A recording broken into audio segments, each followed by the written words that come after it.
aprendendo a ouvir com amor. Nós estamos neste mês de abril, pensando na área da edificação da igreja, que é aquela pastoral que cuida do ensino, do fortalecimento espiritual da igreja. Abril é o mês da escola bíblica, o mês da EBD, e também é um tempo para nós pensarmos juntos naquilo que possa nos edificar. E para esta noite eu quero então trazer essa reflexão para que nós possamos pensar juntos na importância que é ouvir com empatia, ouvir com o cuidado de prestar atenção naquele que está falando, ouvir não de uma forma casual, mas ouvir de fato interessada e desejosa de alguma forma servir àquele a quem nós estamos ouvindo. Quero tomar como texto de referência João 13, 34 e 35. Os irmãos vão poder acompanhar na exibição do texto, João 13, 34 e 35. Diz assim a palavra: eu lhes dou um novo mandamento, que vocês amem uns aos outros, assim como eu os amei, que vocês também amem uns aos outros. Nisto todos conhecerão que vocês são meus discípulos, se tiverem amor uns aos outros. A pergunta que nós podemos fazer neste momento é: o que há de novo neste mandamento? O que há de novo nessas palavras de Jesus, se a ordem de amar já vem desde o Antigo Testamento? O que há de novidade nesta palavra? Um novo mandamento vos dou. As duas palavras hebraicas mais importantes para o amor no Antigo Testamento são a Havan, que pode expressar tanto o amor divino como o amor humano, e Hesed, que fala de um amor firme, de um amor fiel. Esse é o amor que caracteriza a aliança entre Deus e o seu povo. Portanto, não há uma novidade em dizer: amai-vos uns aos outros. O novo aqui, meus irmãos, não está exatamente nesta ordem, mas naquilo que vem na sequência. Porque amar como Jesus amou é que é novo e que é o desafio para nós. Amai-vos uns aos outros. Esta é a ordem que o Senhor dá. O amor como Jesus amou, porque o modo como Jesus amou não é um modo fácil de amar, porque Ele escolheu amar pessoas difíceis de serem amadas. Vejam que em João capítulo 13, nos primeiros versículos, está escrito que Jesus, antes da festa da Páscoa, sabendo que era chegada a sua hora de passar deste mundo para o Pai, tendo amado os seus que estavam no mundo, amou-os até o fim.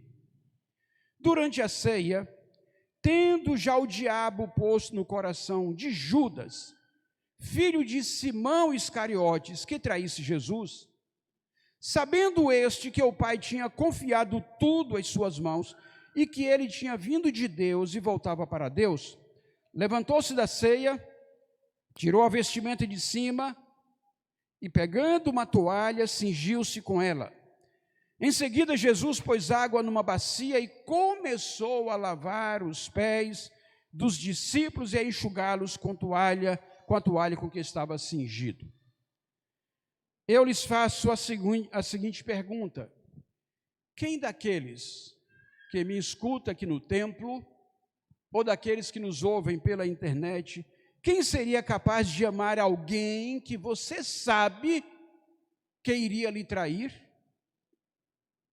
Em um momento solene, e que neste momento solene eu estava compartilhando com o meu grupo aquilo a que eu havia dedicado a minha vida. Jesus faz isso. Na Páscoa, quando ele encerra ali, ele fecha a chave da antiga aliança e ele abre a nova aliança com a ceia que revivia a sua vida. Naquele momento, então, Jesus, sabendo já que Judas iria traí-lo, despe a sua roupa da ceia e coloca um avental e começa a lavar os pés de cada um dos discípulos, inclusive de Judas. Quem dentre nós aqui seria capaz de fazer isso? Eu confesso aos irmãos que eu não sei se eu seria capaz de fazer isso, de servir humildemente alguém que eu sabia que iria me trair, a não ser que eu tivesse a convicção que Jesus tinha e que está no verso 3. O verso 3 mostra que Jesus sabia de onde vinha e para onde ia. Sabendo este que o Pai tinha confiado tudo às suas mãos e que ele tinha vindo de Deus e voltava para Deus, levantou-se da ceia, tirou a vestimenta de cima e pegando uma toalha, cingiu-se com ela. E aí então Jesus faz este ato de serviço a alguém que viria traí-lo. O exemplo de Jesus, meus irmãos, nos chama a servir, mesmo aqueles que nós saibamos que queiram o nosso mal.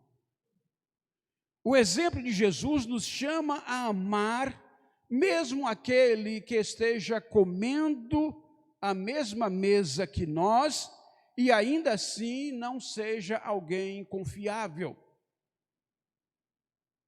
Porque, como eu disse, eu não seria capaz de fazer isso, a não ser que eu tivesse a convicção que Jesus tinha. Isso significa dizer que nós já temos, pela graça da salvação, nós temos essa convicção de quem nós somos em Cristo, e a nossa identidade em Cristo nos permite amar, inclusive, o inimigo. Nos permite amar, inclusive, aquele que nos queira o mal. E aí, a palavra vai falando para nós: assim como eu os amei, que também vocês amem uns aos outros. Esta é uma nova forma de amar, que é inspirada no exemplo de Jesus. Amar aqueles a quem é difícil de amar. David Cornfield, quando ele traz uma nota comentando este texto, ele vai citar Francis Schaeffer, que disse o seguinte: ele comentou que se não amamos como Jesus, o mundo não apenas tem o direito de dizer que não somos seus discípulos, como também de pensar que Jesus não era quem ele dizia ser. Isso é o que disse o Francis Schaeffer.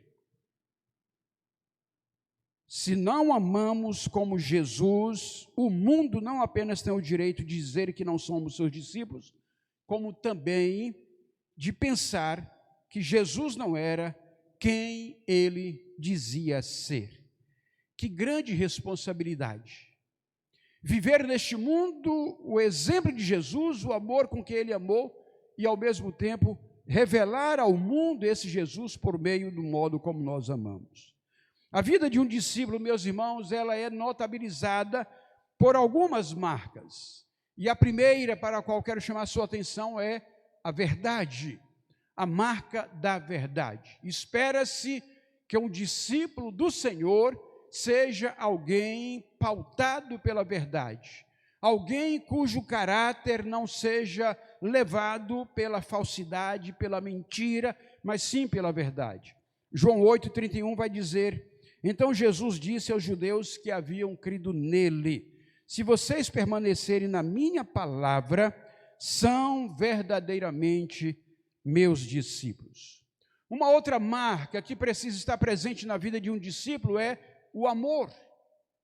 O amor que nós já vimos aqui neste texto, mas que nós vamos ver lá em 1 João 3,14 também. Nós sabemos que já passamos da morte para a vida, porque amamos os irmãos. Quem não ama permanece na morte. Você já parou para refletir sobre isso? 1 João 3,14, nós sabemos que já passamos da morte para a vida, porque amamos os irmãos. Quem não ama, permanece na morte. Isto é sério. Um terceiro elemento que precisa acompanhar a vida do discípulo, além da verdade e do amor, é o fruto. Vejam 1 João 15, verso 8, nisto é glorificado meu Pai, que vocês deem muito fruto, e assim mostrarão que são meus discípulos. E ainda em João 15, 16, não foram vocês que me escolheram, pelo contrário, eu os escolhi e os designei para que vão e deem fruto, e o fruto de vocês permaneça, a fim de que tudo o que pedirem ao Pai em meu nome, Ele lhes conceda. Você é livre para tomar as suas decisões, para fazer as suas escolhas, você é livre para crer ou não crer no Senhor, e cada um de nós precisa assumir a responsabilidade pelas nossas decisões e pelas nossas escolhas. No entanto, o Senhor está dizendo, eu vos escolhi a vós, e vos designei para que vades e deis fruto. Você, meu irmão, você, minha irmã, que me ouve, na condição de alguém que tem a convicção da graça, do perdão e da salvação, você foi chamado por Deus, você foi escolhido por Deus para ser frutífero no seu reino, para produzir vidas no seu reino. Nós somos salvos para um propósito, somos salvos para ser agente de Deus na salvação de outras pessoas. A minha e a sua redenção é fruto da graça e do amor de Deus. Mas assim como essa graça nos alcançou, porque alguém chegou até nós com a mensagem das boas novas, agora cabe a nós levar a mensagem das boas novas também a outros que ainda não foram redimidos. E aí, nós entramos de uma forma mais específica na questão de ouvir alguém com amor. Qual é a sua maior dificuldade em ouvir alguém com amor?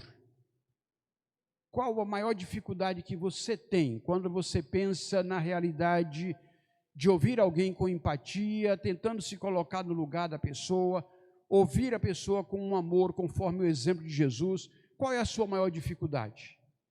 Nós temos facilidade de ouvir pessoas que se parecem conosco. Nós temos facilidade de ouvir pessoas que têm um padrão social e um padrão cultural semelhante ao nosso. Nós temos facilidade em ouvir as pessoas que têm as mesmas crenças que nós. Nós temos facilidade em ouvir as pessoas que são politicamente alinhadas com o nosso pensamento. Ok. Todos nós sabemos o quão fácil é amar os nossos semelhantes, é amar os nossos amigos, é amar os nossos irmãos. Mas o quanto é difícil amar aqueles que são diametralmente opostos a nós. O quão difícil é amar aqueles cujo padrão econômico, social, cultural pode ser muito diferente do nosso. O quão difícil é amar pessoas cujas crenças diferem das nossas. O quão difícil é amar pessoas cuja perspectiva política e ideológica se opõe às nossas.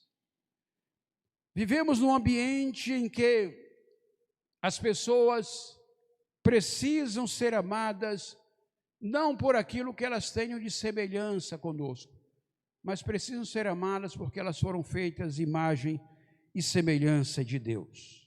O novo mandamento de Jesus nos convida a sair do lugar mais fácil de ouvir com amor nossos amigos.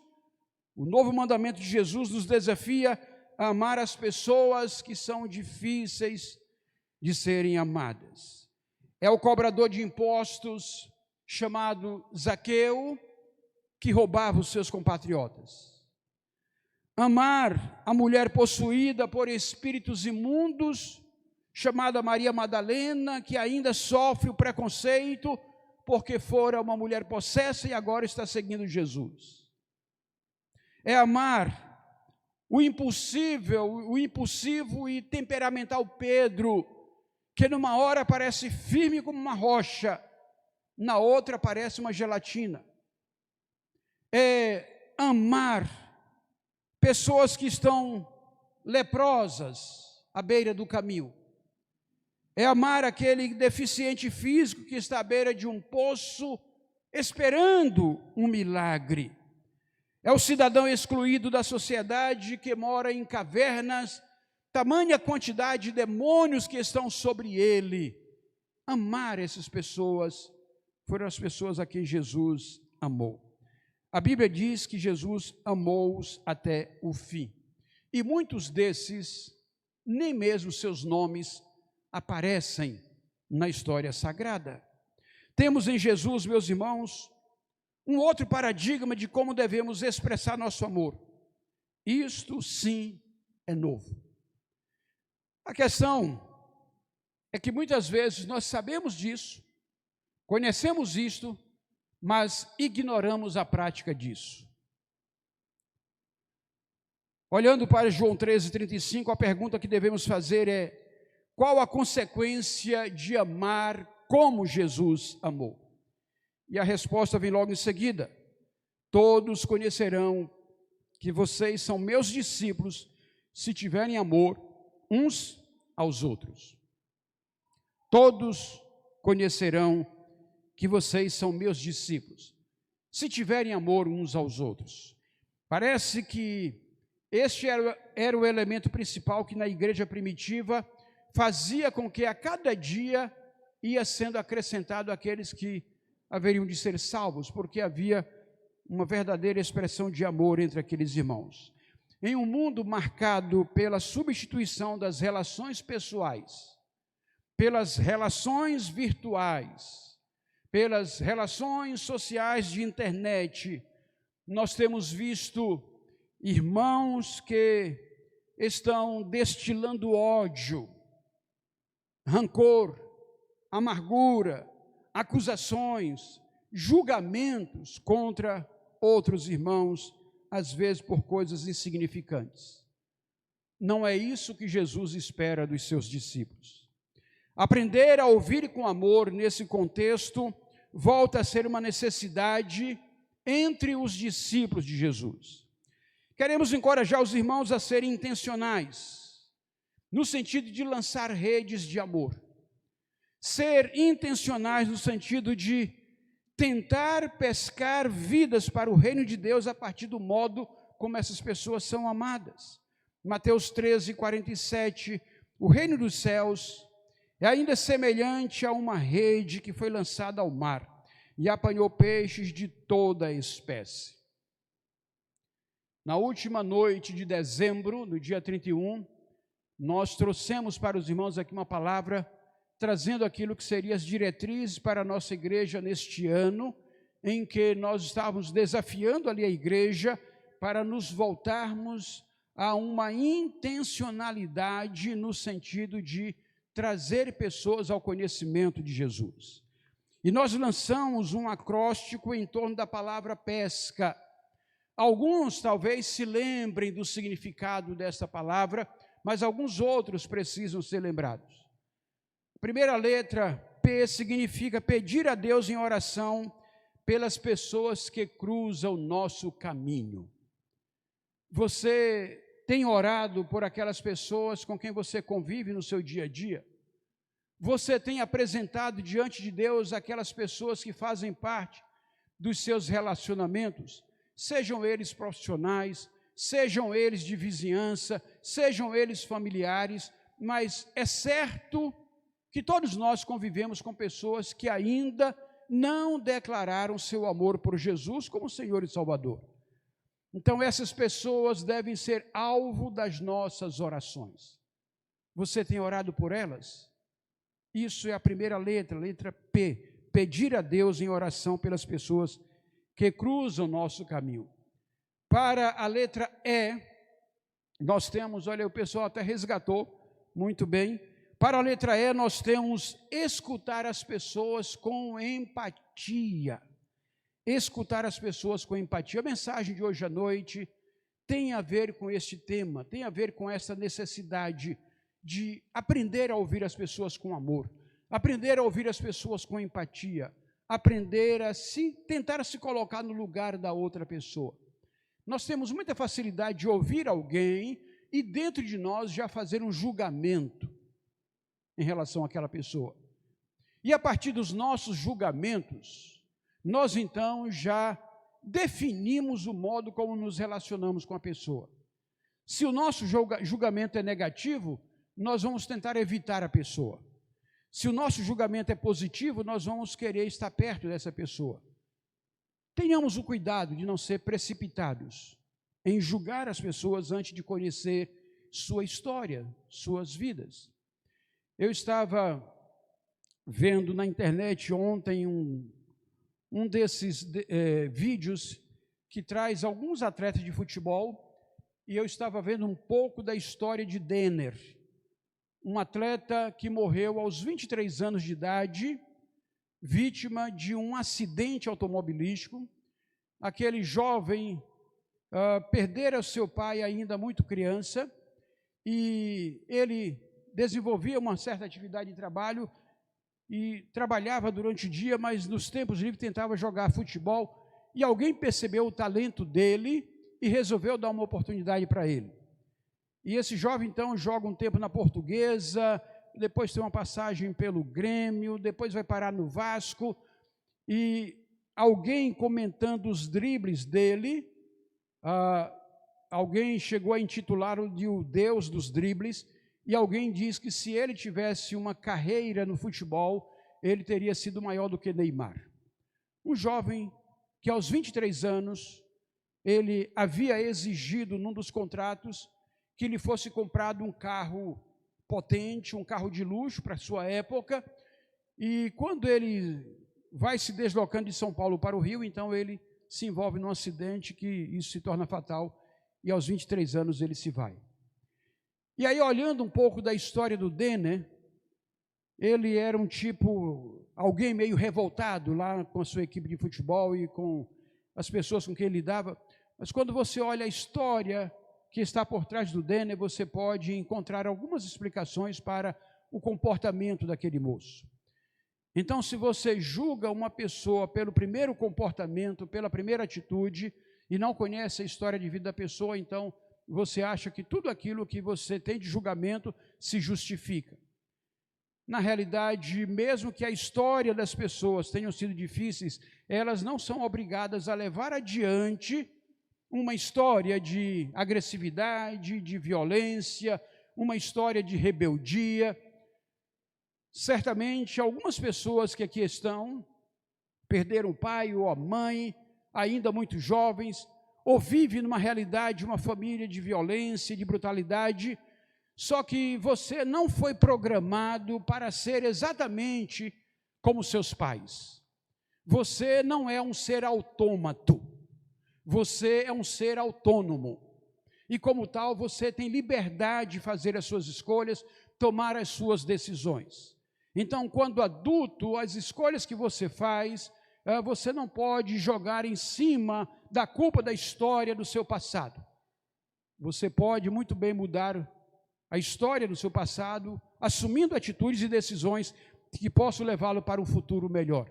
Mas é importante nós termos o cuidado de não fazer um julgamento das pessoas sem conhecer suas histórias. Então, escutar com empatia, servir as pessoas como um privilégio.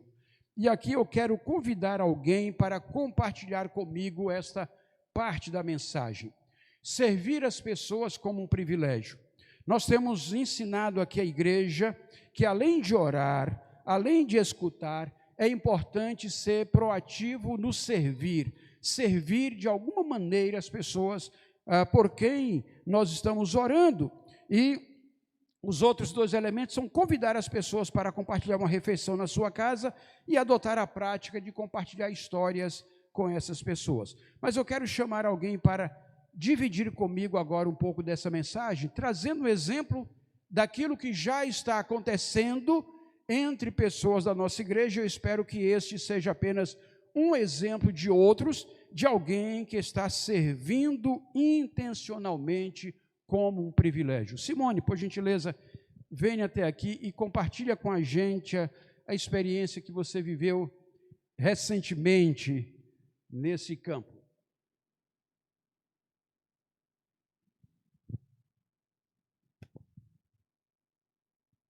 Boa noite, irmãos. Estou bem rouca, mas acho que dá para entender. O pastor pediu para compartilhar esse momento que foi ímpar assim para a gente.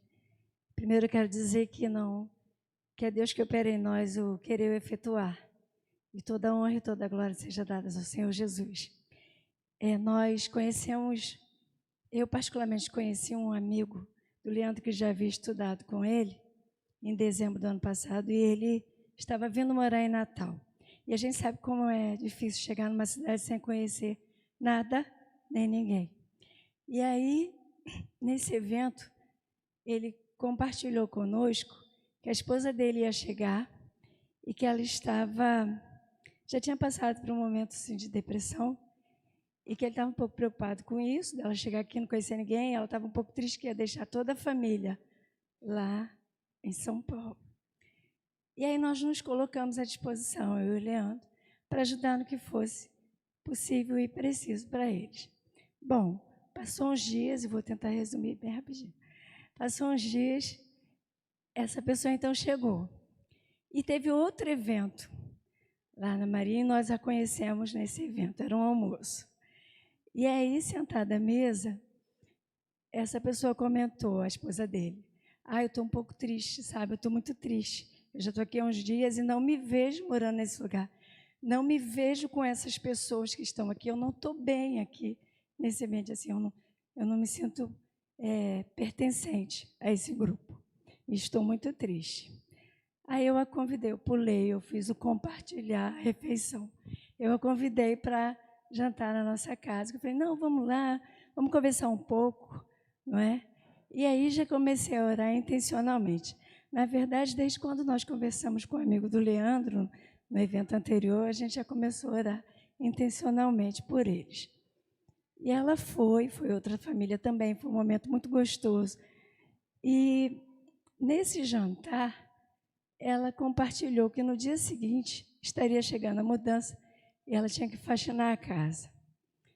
E ela falou: hoje eu já fui aqui no Alecrim, comprei algumas coisas. Eu falei: que horas você vai chegar? E ela falou: 8 horas eu estou lá. Eu deixo Daniel 7 na escola. Eu falei: perfeito, eu saio e vou para lá. E aí nós levamos escada, balde, sabão, sanitária, tudo que é necessário, pano de chão.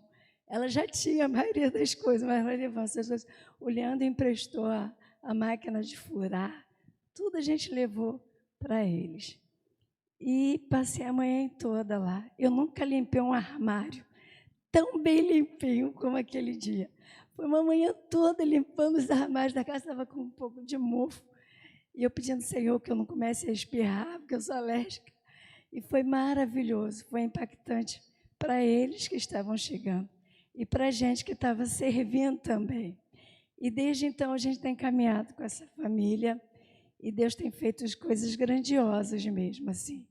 Porque, não é assim que você falou, pastor? Deus já estava trabalhando. A gente só teve o privilégio, e privilégio mesmo, de fazer parte daquilo que Deus já está fazendo na vida deles. E a gente tem tido outras experiências também, não só com essa família, para a honra e glória do Senhor, através desses passos aí, buscando a pessoa em oração, escutando com empatia e caminhando. Amém. Obrigado, Simone. Obrigado. Na verdade, meus irmãos, exercitar um serviço como expressão de amor não é algo tão fácil. E às vezes a gente tem muita resistência a isso. Mas quando você exercita o serviço como um ato de amor na vida de alguém, isso substitui 10.000 palavras que você possa dizer. Você pode pregar o ano todo para uma pessoa e às vezes não surtir efeito, mas na hora que você ama servindo, então esta é uma grande e eloquente mensagem.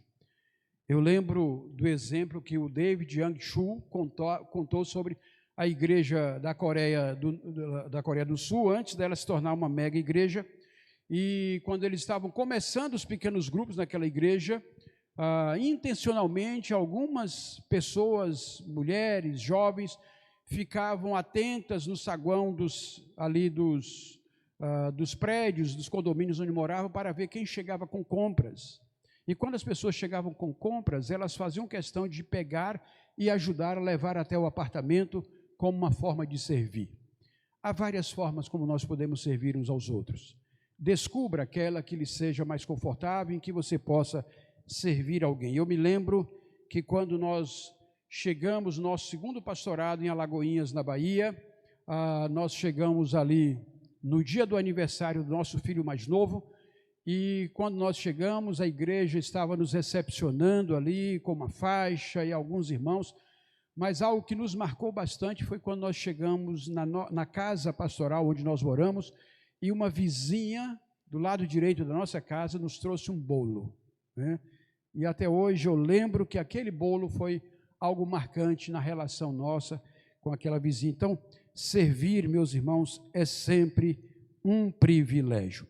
Deixe-me fazer um desafio a você. Pense em alguém. Traga à sua mente, traga ao seu coração alguém neste momento, e como você poderia expressar amor de uma forma divina para essa pessoa essa semana? Como você pode expressar o amor do qual nós estamos falando aqui na vida de alguém esta semana? E aí você pode até perguntar, mas como eu posso, o que seria esse amor de uma forma divina? E aqui eu quero sugerir 3 coisas. Primeiro, é importante para amar de uma forma divina superar obstáculos. Em muitos casos, barreiras quanto a dar e receber amor estão relacionados ao nosso passado, estão relacionados às nossas experiências, seja como criança, seja na família, seja no ambiente da igreja, no casamento. Feridas não resolvidas e relacionamentos quebrados impedem que o amor flua.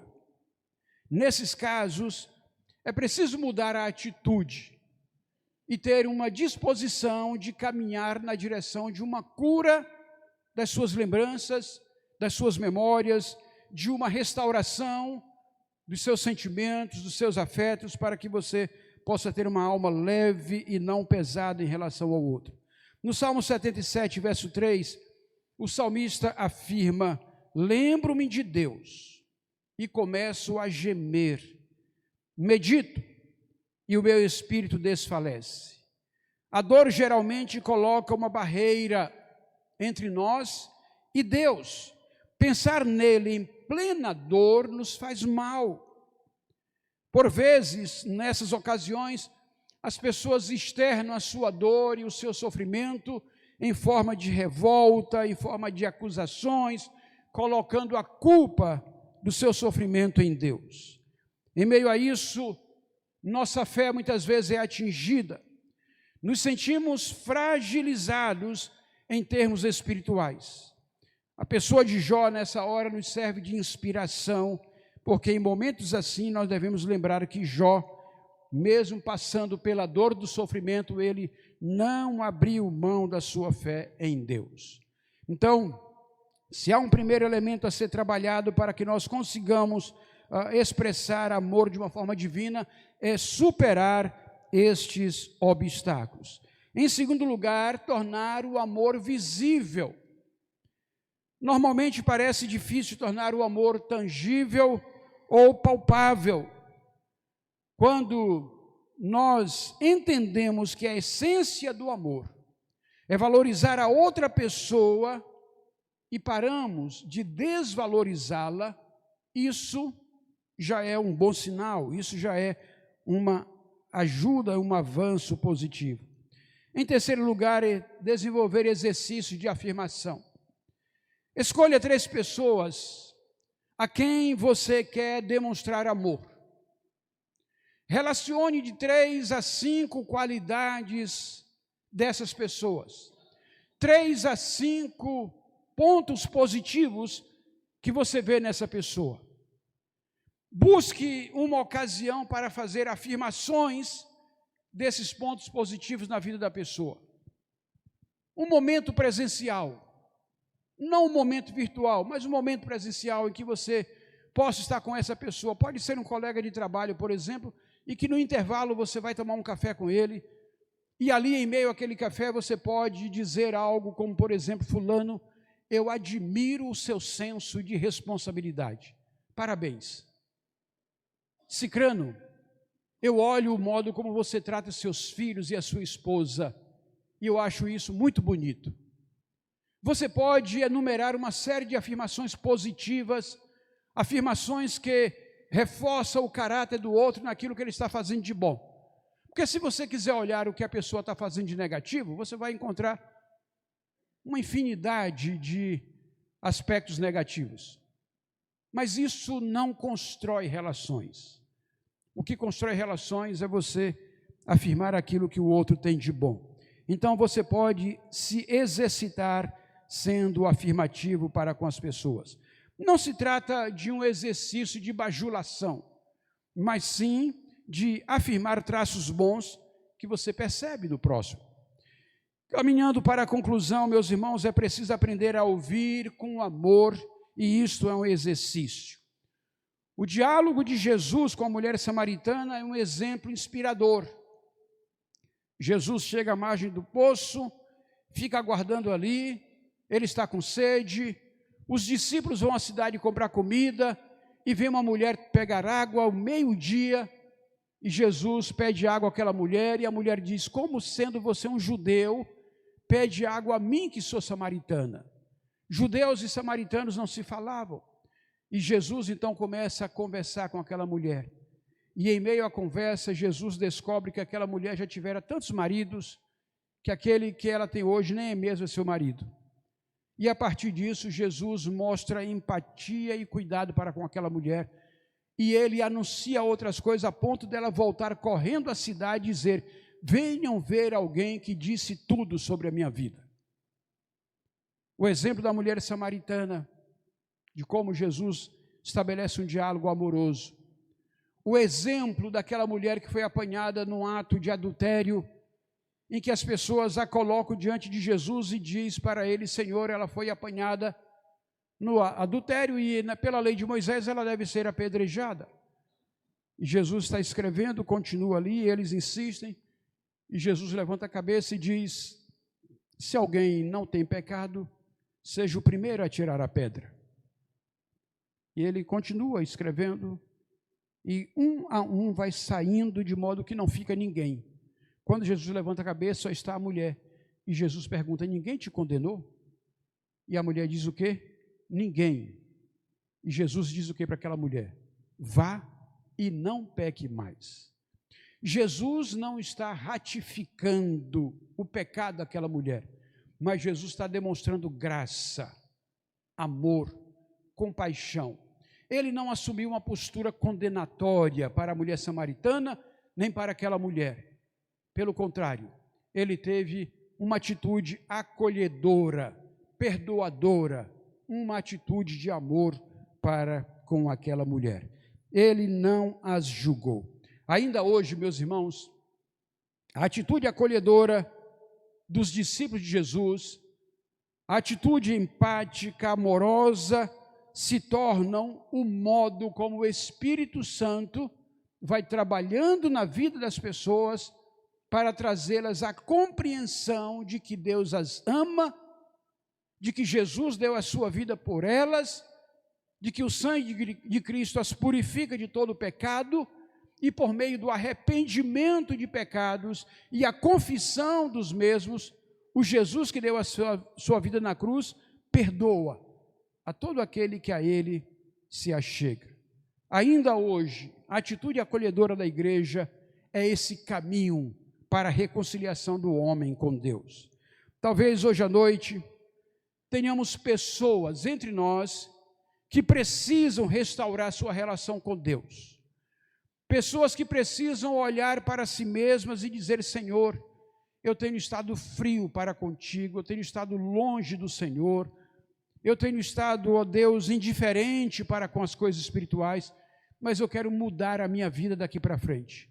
Eu quero dar um novo rumo, um novo direcionamento ao meu viver, e eu quero uma relação mais próxima com o Senhor. Então, nesta noite, você pode, aí aonde você está, confessar a Jesus que é um pecador, confessar a Jesus que precisa do perdão dele, e você pode, aí aonde está, dizer para ele: Senhor, eu me rendo a ti, e eu estou entregando ao Senhor a minha vida. Todos nós, originalmente, fomos criados para pertencer a Deus. Mas o pecado entrou na nossa experiência humana e colocou uma barreira entre nós e Deus. O pecado é o que nos separa de Deus. Mas o que Deus quer é que todos aqueles a quem Ele criou voltem como o filho pródigo voltou um dia.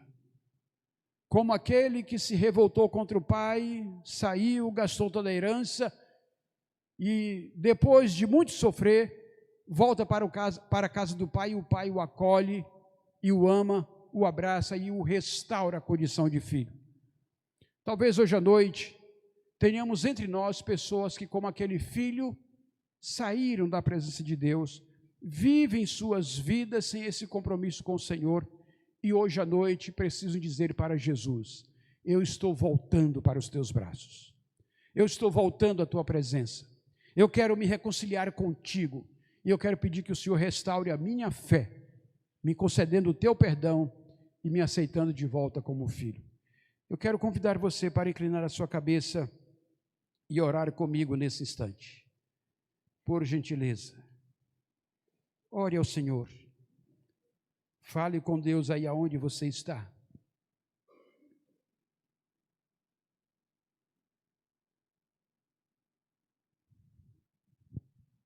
Senhor Jesus, Tu és aquele que conhece o coração de cada pessoa nesse lugar. Tu és aquele que conhece o meu coração e o coração dos meus irmãos, o coração dos nossos amigos. Tu és aquele que sonda cada um de nós. Ó Deus, nós sabemos que os céus celebram quando as pessoas reconhecem a sua necessidade de voltarem para Ti, se arrependem, confessam seus pecados e convidam o Senhor para entrar em suas vidas. Pai, que nesta noite os céus celebrem a volta de filhos que estavam afastados do Senhor, e que o Espírito Santo do Senhor aqui entre nós esteja tocando corações e trazendo pessoas a uma experiência autêntica contigo, de conversão, de arrependimento e de renúncia do seu eu, para que Jesus assuma o trono e assuma a direção das nossas vidas. Eu quero colocar diante do Senhor cada um daqueles que estão na dúvida, que estão na insegurança de tomar essa decisão, para que o Senhor os ajude e os faça perceber que só existe um caminho para Deus, e esse caminho se chama Jesus Cristo. A tua palavra mesmo assim o diz: eu sou o caminho, a verdade e a vida. Ninguém vem ao Pai, senão por mim. Ó Deus, que nesta noite pessoas se reconciliem contigo e se voltem para o Senhor. É a minha oração, Pai, no nome de Jesus. Amém. Vamos ficar em pé.